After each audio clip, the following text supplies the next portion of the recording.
पण माझ्यासाठी पहिला प्रश्न कुठचाही उद्योग निवडायच्या अगोदर प्रश्न असतो की माझ्या या कार्याने जर इम्पॅक्ट क्रिएट होत असेल तरच मी त्या क्षेत्रात पदार्पण करतो. पाणी याचे मी एवढं लहानपणी कष्ट पाहिलेले आहेत की जेव्हा माझ्या नजरेसमोर ही संधी आली आणि ह्यांच्यासारखी जी व्यक्ती भेटली, म्हणजे जे मनाने काम करतात, म्हणजे सोशल एंटरप्राइज चालवतात, तर आम्ही ताबडतोब ठरवलं की आपण मिळून एकत्र काम करूया. I am a growth investor आणि ग्रोथ स्ट्रॅटेजिस्ट. तर कुठच्याही व्यवसायाला किंवा कुठच्याही बिझनेसला मोठं कसं करायचं हा माझा एकच हेतू आहे. आणि हा तर असा व्यवसाय की जेवढा मोठा होईल तेवढा जास्ती लोकांचं कल्याण होऊ शकतो, त्यांना सुविधा मिळू शकते. तर सामाजिक दृष्टिकोन नसला व्यवसायामध्ये तर मी त्याच्यामध्ये सहभागी होत नाही.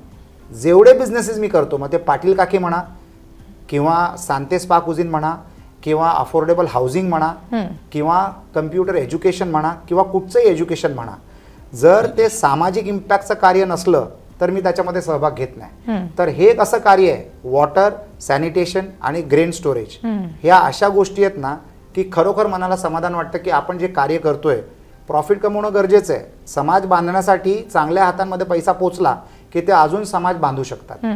तर प्रॉफिट करणं गरजेचं असतं, पण निम्म्य प्रॉफिट, नॉर्मल प्रॉफिट करणं इज बिझनेस, त्याच्यामध्ये आम्ही मानतो, मी आणि माझे पार्टनर सुनील सुद्धा. तर याच्या मार्फत जर आपण लोकांपर्यंत पोहोचू शकलो आपल्या प्रोडक्टच्या मार्फत, तर सोन्याहून पिवळं. आणि म्हणून आम्ही एकत्र आलो आणि या व्यवसायाला वाढवायचा प्रयत्न करतोय.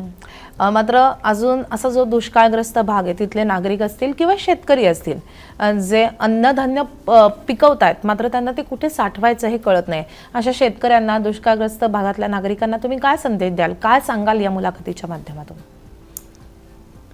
की तुम्ही आम्हाला संपर्क करा, तुमचे प्रॉब्लेम आम्ही सॉल्व्ह करू.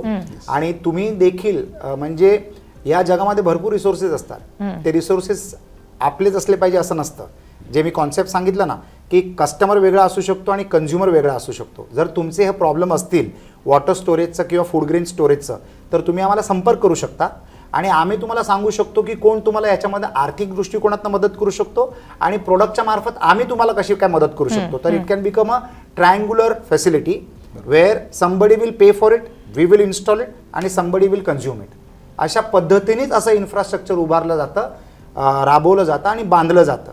फॉर्च्युनेटली सरकारकडे असे भरपूर योजनाही असतात ज्याच्या मार्फत तुम्ही कॉमन मॅनच्या लाईफला अशा पद्धतीने टच करू शकता.